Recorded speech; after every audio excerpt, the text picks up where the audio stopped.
Esse é o Ancapso e nós vamos falar agora da negociação sobre a questão do processo do Bolsonaro, né? É lógico, o Lula continua batendo no peito e falando soberania. O Barroso também do STF também bate no peito e diz soberania e não sei o que lá.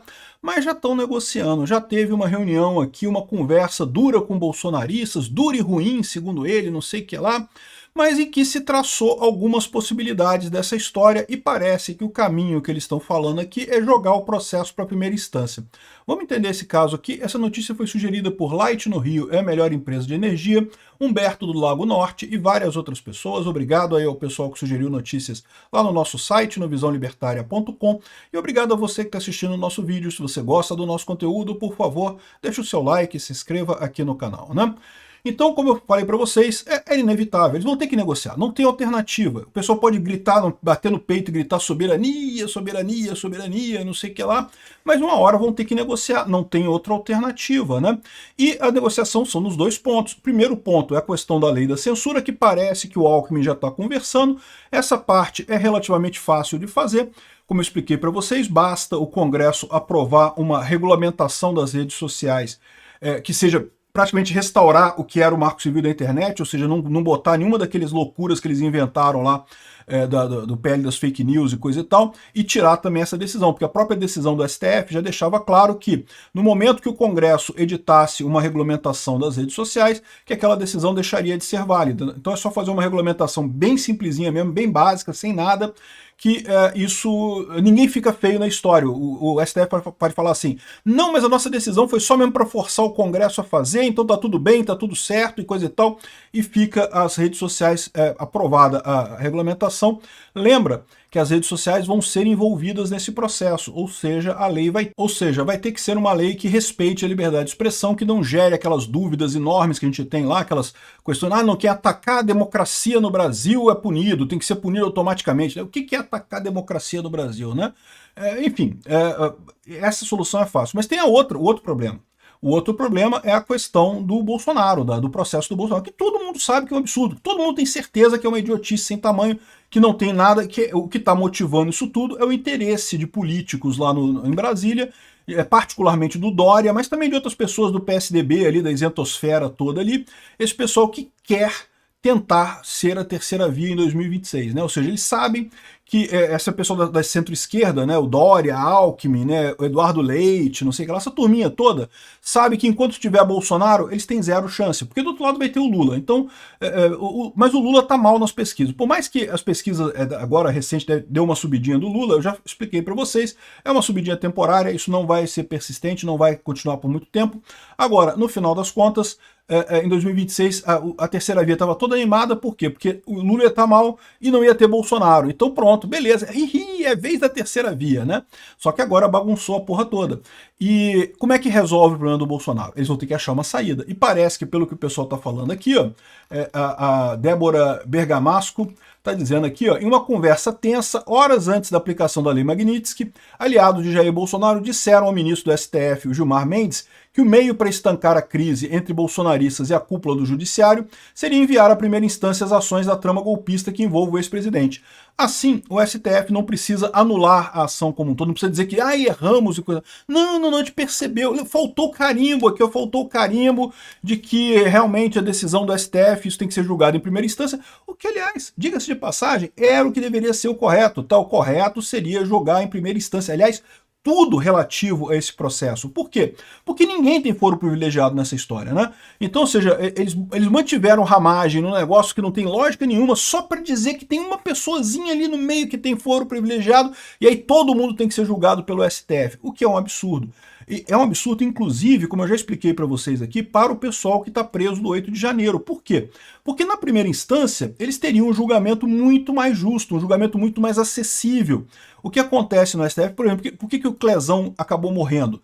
Porque, segundo diz o Alexandre de Moraes, ele está com sobretrabalho, era um monte de gente, tudo centralizado nele, e daí ele acabou não recebendo a petição, não vendo a petição lá do Ministério Público dizendo para soltar o cara. né, não deixa de ser culpa dele, porque ele tinha que fazer isso daí. O correto seria esses casos estarem todos na primeira instância, na cidade de cada uma das pessoas acusadas. Teria um monte lá em Brasília, teria outros em outras cidades do Brasil, e cada um na sua primeira instância ficaria muito mais fácil para tomar as decisões, né? Aí cada juiz faria a verificação adequada, coisa e tal. As pessoas teriam direito a duplo grau de jurisdição, poderiam recorrer aos tribunais, teria todo o processo. Isso seria o correto de se fazer. Mas como o Alexandre de Moraes queria juntar tudo na mão dele, para ele dar uma pena absurda, para matar o bolsonarismo, explicar para o brasileiro que não pode votar no Bolsonaro, não pode gostar do Bolsonaro, está proibido gostar do Bolsonaro nesse país. E aí, ou seja, esse interesse dele que sacaneou a coisa toda. Então a saída seria essa. Joga tudo para a primeira instância. Isso é fácil de arranjar. Algum deputado, alguma defesa dos réus lança um habeas corpus questionando a competência do STF para julgar isso daí, o STF julga e decide que não é verdade, não tem competência para isso mesmo, não tem que ir para a primeira instância, vai tudo para a primeira instância, né? Por que eles não querem fazer isso? Porque automaticamente aí Bolsonaro não vai estar condenado na eleição do ano que vem. Muito difícil isso acontecer, porque até fazer todo o processo na primeira instância tem que refazer coleta de provas, refazer um monte de coisa.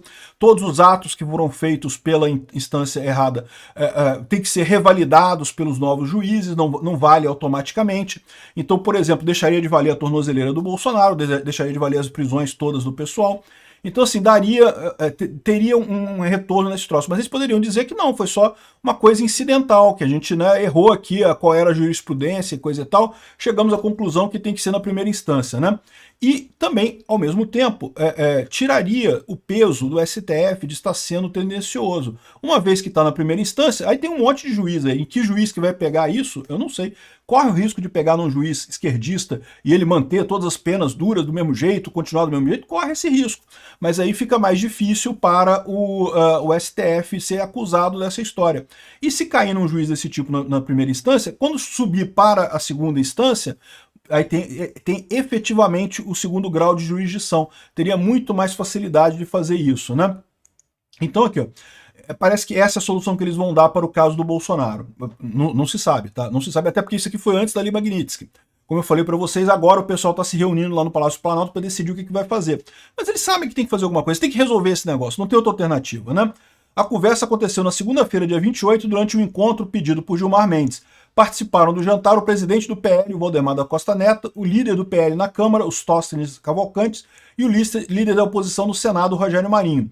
E também o ex-presidente da Câmara, o Rodrigo Maia, que intermediou o encontro. Então o Nhonho reviveu do mundo dos mortos aí e ajudou a fazer esse encontro e coisa e tal. Conforme a CNN apurou, a conversa durou cerca de 2h30 e foi considerada dura e ruim. Esse primeiro contato ainda não produziu nenhum avanço no caminho de uma pacificação, embora todos tenham concordado que o canal continuará aberto para novas rodadas de diálogo.